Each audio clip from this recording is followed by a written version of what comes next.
connect through our feelings. Our feelings and emotions are closely related. Our emotions are powerful drives. They have a message, a purpose, and invariably influence our choices and our actions. We all are experiencing a host of emotion in the context of COVID-19 pandemic. Despite the stress and struggles, we have been coping collectively and personally with quarantine and its inevitable impact. By now, we might have sensed that we do not possess absolute control over the outside world. Neither can we totally control the inside world.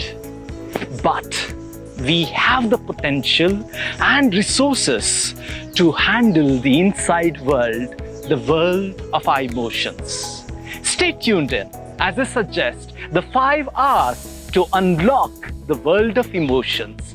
The first R is to recognize. The first step in unlocking the world of emotions is to become aware of them. Name them and acknowledge them. To recognize emotions, I encourage you to make a timeline of your emotional journey. From the beginning of the lockdown till now, what are the emotions you have experienced? After creating a timeline of your emotions, go a step further and sense what is happening inside your body.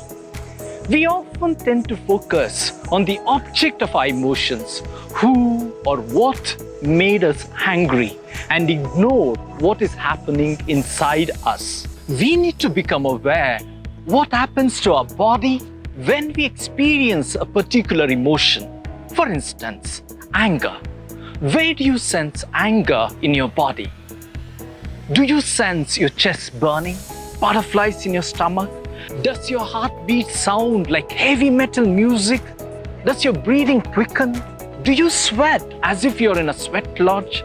Try recognizing emotions in your spouse, children, and friends by interpreting facial expressions, body language, physiology, and vocal tones. The second R is relating to each other.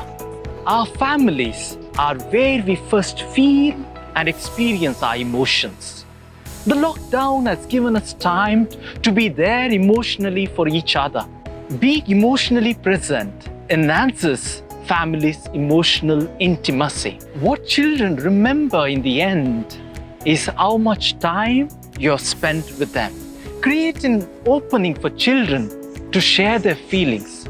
Listen, validate their feelings and experiences. We have the right to feel what we feel, even temporarily. We have been taught to get rid of strong emotions. We bottle up difficult emotions. The emotions you resist will persist. I suggest you to make a list of difficult emotions that you might have been avoiding. If you don't feel ready to share your strong emotions, that's okay. I would encourage you to validate them and journal them. Sharing heals. It's our relationship with compassionate God, with compassionate persons that brings about healing and helps us to make sense of the challenging situations. The third R is restoring our body budget.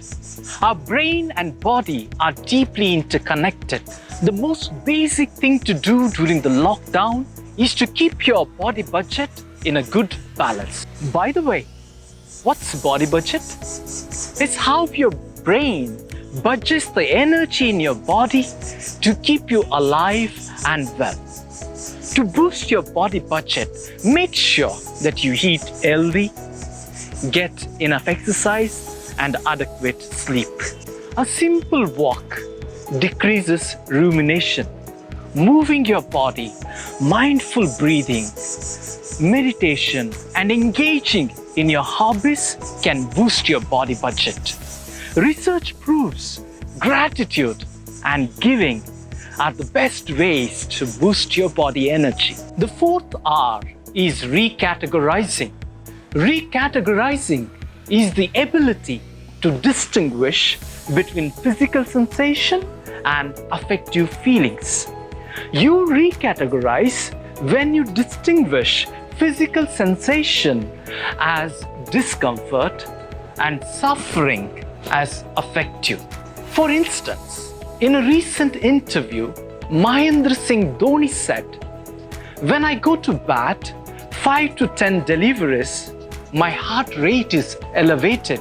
I feel the pressure. I feel scared."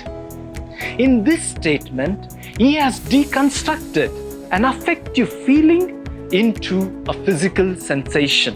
Some questions that can help in recategorizing our emotions are: am I really in danger?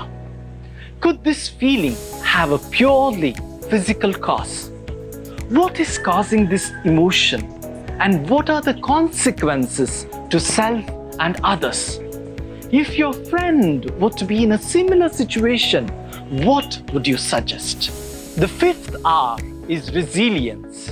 Resilience is the ability to bounce back from adversity and hardship. Have you seen Steven Spielberg's film Bridge of Spies? In that movie, Abel, a Russian spy, narrates a childhood event to Donovan, an American attorney. He tells him, "You remind me of a man who visited our house when I was a child. My father said, 'Watch him closely.' But he never did anything remarkable until one day our house was surrounded by bodyguards, dozens of them. My father was beaten, my mother was beaten, my father's friend, he too was beaten. And I watched this man. Every time they hit him, he stood back up again. They hit him even harder. He still got back to his feet. Because of this, they stopped the beating. They let him live. I remember them saying that he is a standing man. Be a standing man, be a standing woman. In order to grow in resilience, have a sense of purpose, meaning, and perspective. Finally, we cannot really predict the specific changes we will witness in coming days. To meet such an enormous challenge, we need psychological stability, emotional well-being, and spiritual strength. They are quintessential. Befriend your emotions, recognize, relate, rebudget, recategorize, and be resilient.